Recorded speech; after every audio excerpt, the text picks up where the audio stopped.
ഇതാണ് എൻജിനെ സ്റ്റാർട്ടാക്കുന്ന starter motor. അപ്പോൾ അതിലിതുണ്ട് ഈ ബെൻഡെക്സ് എന്ന ഭാഗം.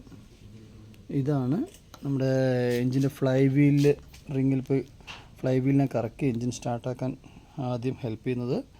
അപ്പോൾ നിങ്ങൾ ഇതെന്താ കാണിച്ചതെന്ന് വെച്ചാൽ ഈ ബെൻഡെക്സ് ഇപ്പോൾ തേഞ്ഞു പോയിരിക്കുന്നു.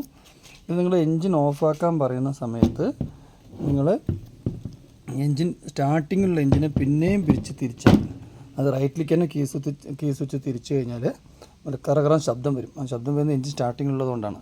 അപ്പോൾ അത് ചെയ്യരുത്, ലെഫ്റ്റിലേക്ക് തിരിക്കണം കീ സ്വിച്ച് ലെഫ്റ്റിൽ തിരിഞ്ഞാൽ എൻജിൻ ഓഫാക്കുള്ളൂ.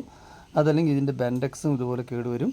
അതിൻ്റെ ഫ്ലൈ വീൽ റിങ് ഞാൻ നേരത്തെ കാണിച്ചു തന്നിട്ടുണ്ട്.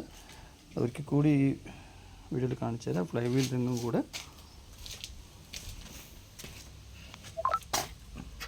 ഇതാണ് ഫ്ലൈ വീൽ റിങ്. ഈ ഫ്ലൈ വീൽ റിങ്ങോട് കൂടി ഈ ഫ്ലൈ വീലിനെ തിരിച്ചാലാണ് എൻജിൻ സ്റ്റാർട്ടാവുന്ന ആദ്യത്തെ പ്രോസസ്സ് സ്റ്റാർട്ടാവുക കേട്ടോ.